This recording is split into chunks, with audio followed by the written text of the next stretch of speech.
Association, personnalité, sportif, entreprise. Le forum, c'est sur Fréquence 8. Alors, chères auditrices et auditeurs de Fréquence 8, aujourd'hui, avec son univers musical éclectique et sa sensibilité à fleur de peau, Thibaut Clément nous transporte dans un voyage intérieur, empreint d'émotion et de poésie. Il est avec nous aujourd'hui. Bonjour. Bonjour Thibaut. Comment allez-vous ? Je vais très bien. C'est un plaisir d'être reçu chez vous ce matin. Écoutez, nous aussi, on a un grand plaisir de vous recevoir, et surtout, on vous a découvert par rapport à la sortie de votre dernier EP. C'est ça, mon EP qui s'appelle Léa. Léa, c'est bien ça. Artiste rennais de 26 ans, c'est bien ça. Oui, c'est ça. Voilà. Bientôt 27. Bientôt 27. Voilà. Et en fait, quand on voit un peu la presse ou les autres éléments, il nous plonge dans un univers musical éclectique et personnel.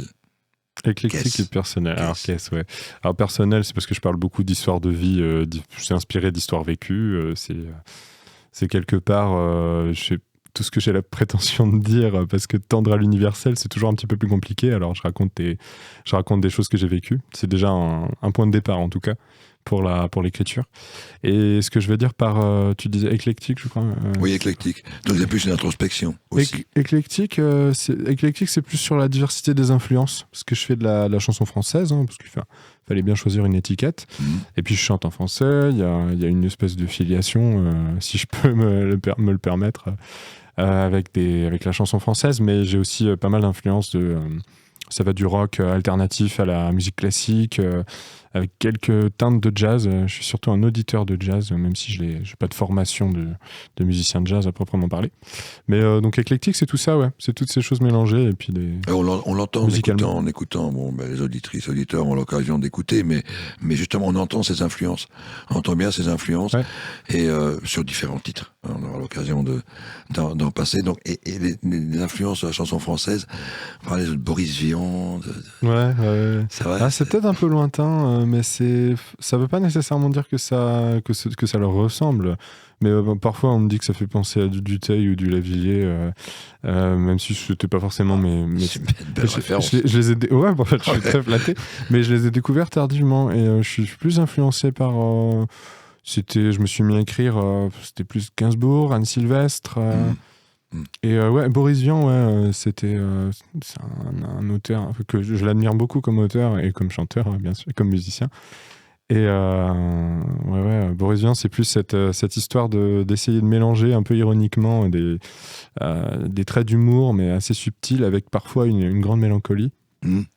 Et il suffit de penser à des chansons comme Le Déserteur, évidemment, oui. ou Je bois, ou des choses comme ça. Il y en a beaucoup. Hein. Ouais, il y en a beaucoup. Et je lisais ça dans un livre de Michel Arbat, je crois, si je me souviens bien son nom, qui est un parolier, qui disait, c'est un livre sur l'écriture, où il donne des conseils. Et il parle de Boris Vian en disant que c'est un auteur qui arrive un parolier, qui arrive à lier... c'est ça, quelque chose de très mélancolique et quelque chose de presque comique en même temps, chose qui est très difficile à faire en écriture. Très. Ouais. Et voilà. Enfin, après, on se laisse. Donc, c'est une influence peut-être lointaine. Toutes ces influences inspirées. Ouais, en fait, c'est personnel, comme tu disais, c'est que c'est simplement mes influences, c'est simplement les choses que je préfère, et comme ce projet porte mon nom, c'est le projet personnel, forcément. Et donc, il porte le mélange de toutes ces influences, parfois sans qu'il y ait forcément de réflexion derrière, en fait. C'est simplement que quand j'ai voulu créer un projet qui sans pseudonyme, c'est dans une certaine idée de vérité, dans une certaine idée d'immédiateté vis-à-vis de moi-même, toutes ces influences-là, elles sont ressorties malgré moi. Voilà, c'est ça. Et bon, comme tu me tutoies, on va se tutoyer, tu amènes de la musique. Tu travailles en studio, tu travailles chez toi. Tu travailles avec des musiciens aussi. C'est ça, ouais. Alors c'était sur ce disque Léa, c'était un grand mélange. Il y a eu des passages en studio professionnels, quelque chose enregistré à la maison, mais bon, conditions matérielles professionnelles, parce que j'ai la chance d'avoir mon frère qui est technicien son pro. Donc voilà, c'était une sorte de mélange. Quand on avait besoin de conditions acoustiques et techniques de meilleure qualité, on passait en studio à chaque fois. Par exemple, pour enregistrer de la harpe, du violoncelle, on n'allait pas faire ça dans une chambre non traitée. Donc ouais, c'était une variété de musiciens, parce que je voulais beaucoup d'instruments réels sur ce premier, ce qui était peut-être assez ambitieux, et donc j'ai mis assez longtemps à le réaliser. Pour d'autres raisons aussi, mais on en parlera plus tard. On en parlera tout à l'heure. Mais j'ai eu pianiste, claviériste, harpiste, violoncelliste, des choristes aussi. Et beaucoup de guitare dans tous les sens que j'ai joué moi-même parce que je suis guitariste. C'est une question que j'avais posée. Quel instrument joues-tu ? Ouais, je suis guitariste. Je suis guitariste et j'ai appris avec la guitare dite classique. Et sur du répertoire, il y a un répertoire classique de la guitare, avec de la musique classique, de la musique romantique, contemporaine, tout ça. Et ma prof me faisait pas mal étudier des musiques sud-américaines, les arrangements pour guitare et flûte, ou guitare et violon de Piazzolla, par exemple. Ou, des choses... de bossa nova aussi. Tango, pas tant de bossa nova. Tango plutôt. La bossa nova, j'ai appris à en jouer très tard, vers 22 ans, je pense. Alors que le tango, ado, on accompagnait toutes les flûtistes et toutes les violonistes du conservatoire. Pour faire... Ouais, c'était beaucoup de Piazzolla. Et puis c'est une belle école, hein. Jouer c'est super, la musique argentine, le tango, c'était pas évident. C'est très vivant. Et puis on a cette chance-là, avec la guitare classique, d'être dans des formations, d'avoir accès à ces répertoires. Parce que la guitare est quand même un instrument plus populaire comparé traditionnellement, historiquement, par rapport au violon ou par exemple, au piano. Et on a accès à ces répertoires qui ont une vivacité de musique traditionnelle, de musique populaire. Non pas que le répertoire classique n'en est pas, loin de moi l'idée de dire ça, mais ça a quelque chose, quand on apprend enfant, aussi de plus accessible, de très entraînant, presque un peu pop, quelque part. Pop populaire, justement, donc finalement... On est dedans. Ouais, on est dedans. On est dedans. Donc, effectivement, tu as pris du temps à construire cet album. Tu as pris le temps de toutes ces influences musicales, hautes, l'écriture aussi. Et pourquoi l'avoir sorti si tard ? C'était vraiment un choix. Dire, je vais attendre. En partie, ouais. C'était... je l'ai construit, j'ai mis longtemps parce que c'est mon premier, qui porte mon nom, comme je disais. Parce que j'ai fait des choses avant, collectivement, avec des gens. Je fais de la musique depuis que j'ai 9 ans. Donc ça fait un petit moment. Et en fait, si j'ai mis si longtemps, c'était parce que le temps de l'élaboration était très long, le temps des choix, le temps de ce que je voulais y mettre. Ça a failli être un 9 titres ou un 10 titres. Il y a plein de... J'écris beaucoup. Enfin, beaucoup. Beaucoup moins que certains, mais plus que le contenu que j'ai dévoilé, en tout cas. Et, il y a de la réserve. Je pense. Pour des lives aussi. Ouais, on en parlera tout à l'heure. Bien sûr, on va en concert, on joue des morceaux, on se permet de jouer beaucoup de trucs. Et si j'ai mis aussi longtemps, c'était le temps de la recherche, c'était le temps de savoir ce que je voulais.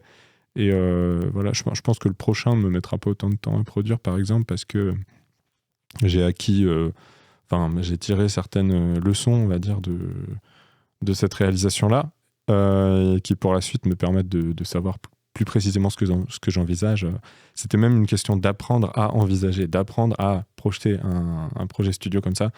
Et fallait tout apprendre à partir de rien. Enfin, pas à partir de rien non plus, mais je suis passé par beaucoup de phases de maquettage, de remise en question, de réarrangement. Il y a des morceaux qui ont existé en plein de versions. Je me suis beaucoup pris la tête, en fait, pour le dire. Honnêtement, je me suis beaucoup pris la tête.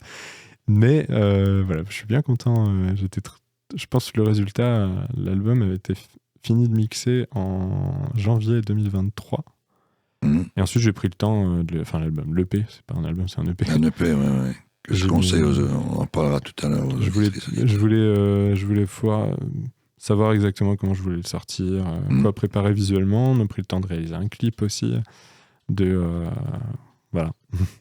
Mais moi, je vais inviter les auditrices, auditeurs. On va faire une petite pause et on va écouter un titre qui s'appelle « Je t'aime ».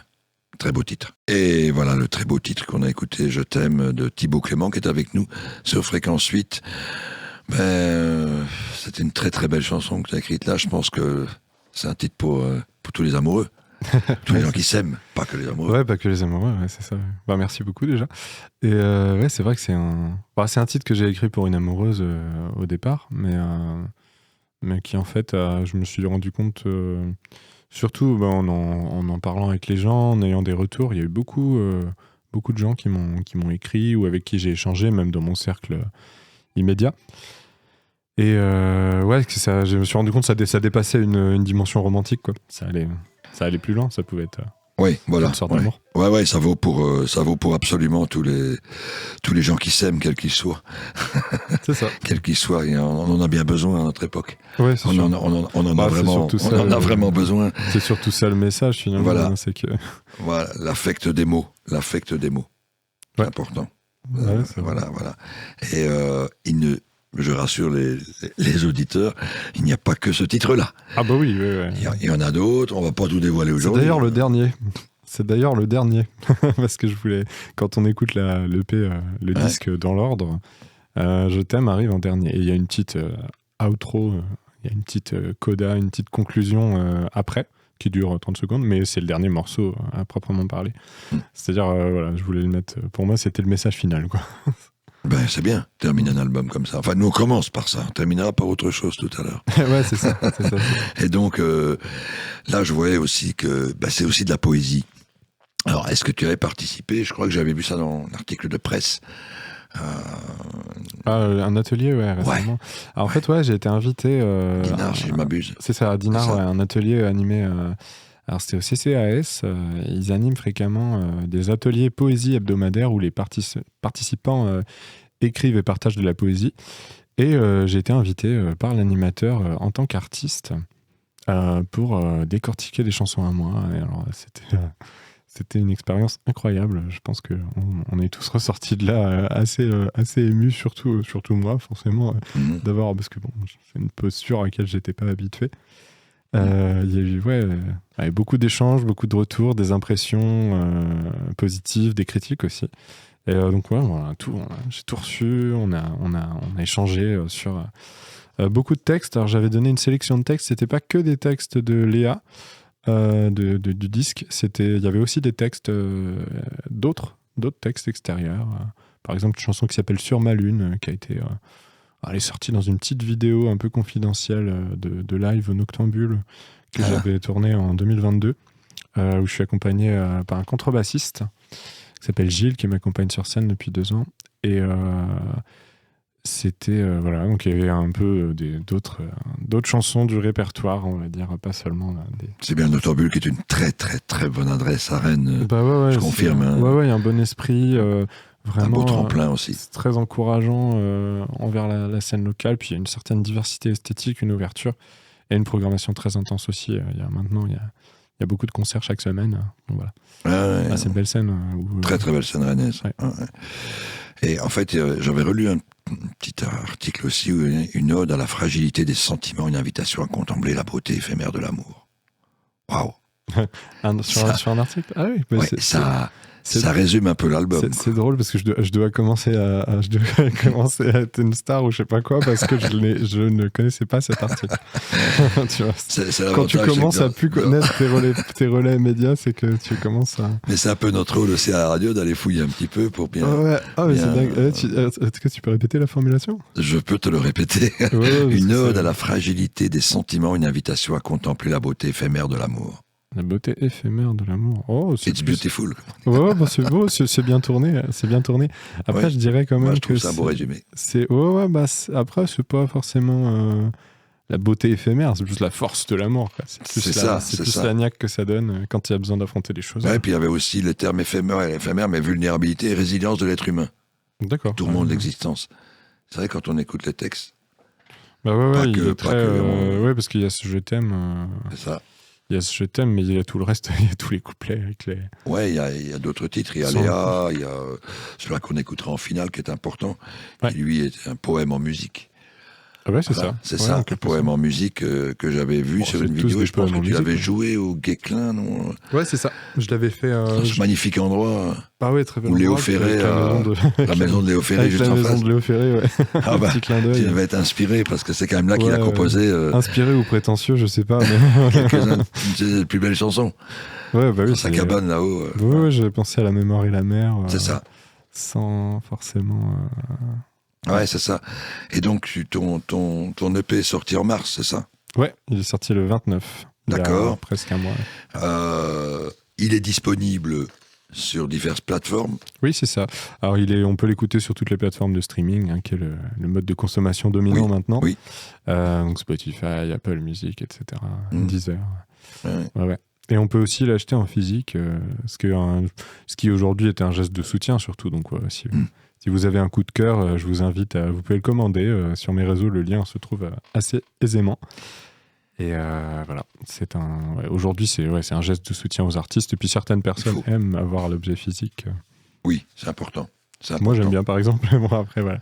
Ça dépend. Oui, d'avoir le vinyle, d'avoir le CD. Ouais, c'est ça. Alors, j'ai pas fait de vinyle, mais la prochaine fois, peut-être, on fera des vinyles. Oui, mais il y a une belle carrière qui s'annonce. Et puis, alors, une petite question au passage.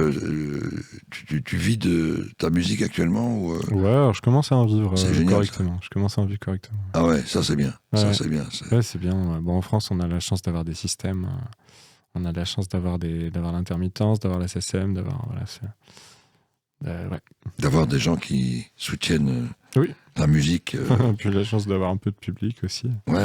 C'est quand même, sans ça, on fait rien du tout. Ouais, donc moi, bon, on va reprendre un peu les éléments parce que tu as un mail, on peut te retrouver sur les réseaux. C'est ça. Pour te suivre, c'est important. Oui, bien sûr. Donc tu as un Facebook, on tape Thibaut, mais attention, ça s'écrit T-I-B-O. Voilà, T-I-B-O. Clément, comme le prénom. Ouais, c'est ça, T-I-B-O Clément. Si on tape, et on l'a derrière nous, sur un écran, on retrouve Thibaut Clément partout, sur YouTube, Facebook. Thibaut Clément est partout. Monsieur Clément, il est partout. Bon, tapez même sur Google, ça se trouve facilement. Puis on trouve les réseaux, on peut tout écouter. Il y a pas mal de vidéos live, il y a l'accès à l'EP, bien sûr. Oui, et les dates de concert. Allez découvrir cet artiste Thibaut Clément qui écrirait divinement bien et qui mérite qu'on parle de lui plus souvent et qu'on écoute ses textes. C'est très élogieux, dis donc. Et qu'on écoute ses textes. C'est très important, ça. Ouais, j'espère. Bah oui. Et cette musique issue de tes influences. C'est vrai que les textes, sont... C'est moitié-moitié. Je suis aussi... Je veux autant être auteur que compositeur, qu'interprète d'ailleurs. Oui, en fait, tu es auteur, compositeur, interprète. Ouais, c'est ça. Ce qui est très important parce que tu fais ton boulot toi-même. Ouais. Tu t'autoproduis aussi. Oui. Donc, je m'autoproduis et puis il y a eu on a fait aussi une campagne de financement participatif par exemple pour ce disque-là, pour financer certaines parties. Mais ouais, sinon c'est de l'autoprod pour l'instant. Voilà. Après, je ne sais pas si par la suite je serai peut-être accompagné par un label ou alors continuer en autoprod, mais bon, c'est des questions d'occasion qu'on a, c'est des questions de choix aussi pour certains. Si un label nous écoute, T-I-B-O, Clément. C'est ça. Voilà. Et ça peut arriver, ça arrive souvent même. Est-ce que tu as des projets autres? Donc tu vas parler de réserve de chansons, de textes, de musique. Je suppose que tu vas... Des projets pour la suite? Ouais. Ouais, je suis en train de réfléchir au prochain. J'ai plusieurs idées. Je peux dévoiler l'état actuel de ma réflexion. Je pensais faire quelque chose de très simple, peut-être même en guitare-voix, de très intimiste, ce qui me permettrait de le produire assez vite et donc de le donner assez vite aussi, de le sortir assez vite. C'est très très très probablement dès cette année qu'il y aurait un délai de... Acoustique. Acoustique, j'ai pensé à ça pour revenir à la racine. Enfin, j'écris beaucoup en guitare-voix quand je fais mes bases de chansons. Voilà, j'écris... en ce moment, c'est beaucoup... j'écris un texte, souvent avec une métrique, avec des vers assez réguliers, et je le mets en musique après, mais ça dépend. Parfois les deux se font simultanément. Je visualise la chanson comme j'écouterais une chanson qui n'existe pas encore, mais dans ma tête, et je la mets sur le papier. J'aimerais bien produire quelque chose avec cette immédiateté-là, en essayant d'avoir une belle qualité de timbre, d'enregistrement quand même, mais je pense à de l'acoustique pour le prochain, mais pas sûr. Et j'ai une autre direction dans laquelle je voudrais aller, qui est plus pop-rock. plus pop-rock, mais toujours avec la dimension poétique. Et dimension que je suis pas mal en train de travailler au niveau du live. Donc si vous me voyez en concert avec mon trio en particulier, on est déjà en train d'élaborer ça. En allant chercher des choses punchy, des choses assez simples, des choses assez... voilà, une certaine volonté. Je pense qu'avec Léa, j'ai creusé ce que je pouvais faire dans une certaine subtilité ou une certaine complexité. Et j'ai envie de m'éloigner un petit peu de cette direction-là pour aller vers quelque chose d'un petit peu plus évident. Et c'est des sortes de retour aux sources, des sortes de retour à une simplicité que parfois je trouve salutaire, et ça va avec une période de vie où j'ai plus envie de ça. C'est super. C'est super. Que de projets. Mais on n'a pas parlé d'une chose, les dates de concert. Voilà. Ça, c'est extrêmement important. Donc, concert bientôt. Alors les 2 prochains là, que j'ai annoncés sont le 27 avril à Saint-Malo. Ouais. C'est un showcase à Cultura, c'est-à-dire que j'y présenterai mon disque à l'occasion d'1 heure de concert gratuit à Cultura Saint-Malo. Et ça se passe le 27 avril à 16h, donc samedi 27 avril. Et j'ai ma première date parisienne le lundi 29 avril, donc 2 jours après, à la Péniche Antipode, qui est une péniche spectacle, où je serai donc ça se passe en soirée à 20h. Et je serai en coplateau, c'est-à-dire qu'on partagera la scène avec un ami artiste qui s'appelle Will. Et donc il fera son concert, je ferai mon concert en partageant cette belle scène. Donc voilà, je serai à Paris aussi le lundi 29 avril. Super, une date parisienne et dans un très bel endroit qu'est la Péniche Antipode. Là, je suis ravi de faire ça pile un mois après la sortie du premier. Ouais. C'est quand même assez exceptionnel parce que c'est pas toujours facile d'aller jouer à Paris pour le breton que je suis.